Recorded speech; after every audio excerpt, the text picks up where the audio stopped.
दाइमा आरव और ईशा को घरेलू हिंसा के जुर्म में अरेस्ट नहीं करवाएंगी जब उन्हें यह मालूम होगा कि काव्या अब प्रेग्नेंट है और वह जल्द ही आरव के बच्चे की मां बनने वाली है।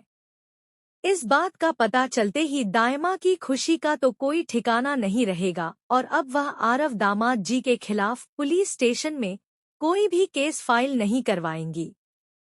जी हाँ दोस्तों, सीरियल पति ब्रह्मचारी में आने वाला है एक धमाकेदार ट्विस्ट, जहां एक और सभी घर वाले इस बात से बिल्कुल अनजान हैं कि आखिर किस तरह पूरन और मोनिका ने पैसों की खातिर संगीत अपने ही बच्चे का अनुराग जी के साथ सौदा कर दिया है। पैसों के लालच में अपने ही बच्चे को अनुराग जी और खुशबू की बच्ची के साथ तब्दील कर दिया।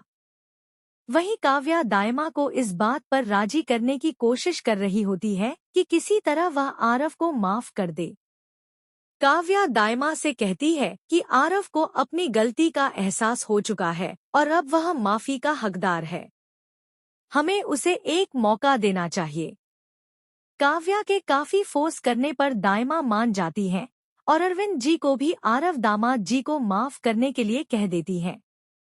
लेकिन सूरज के पापा सोचने के लिए थोड़ा वक्त मांग लेते हैं। अरविंद जी के वहां से जाते ही सूरज दाइमा से कहने लगता है कि जो कुछ आरव ने काव्या के साथ किया है, आज काव्या की जो हालत है उसका जिम्मेदार सिर्फ आरव है।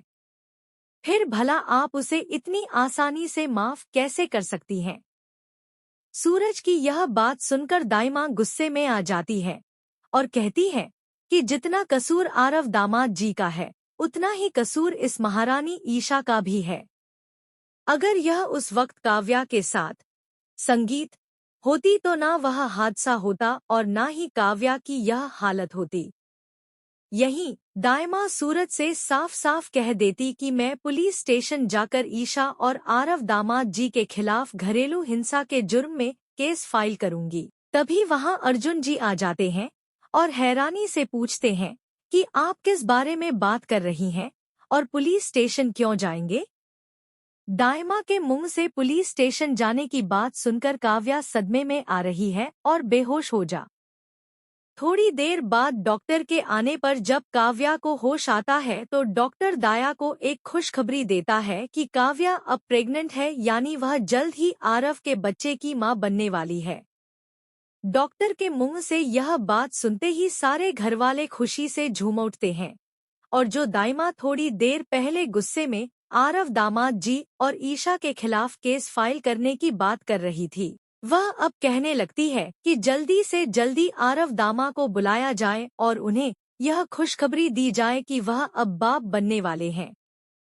अरविंद जी भी यह खबर सुनकर संगीत खुश हो जाते हैं और साथ ही साथ सूरज भी अपनी बहन की खुशियों की खातिर आरव को माफ करने के लिए तैयार हो जाता है और फिर आरव आखिरकार काव्या को अपने साथ गुलाब हवेली ले जाने के लिए पहुंच जाता है। पर दोस्तों, आपको क्या लगता है, आरव ने काव्या के साथ जो कुछ भी किया उसके बाद क्या काव्या को आरव के साथ गुलाब हवेली वापस जाना चाहिए? ऐसा ही धमाकेदार एपिसोड देखने के लिए हमारे चैनल को सब्सक्राइब करें।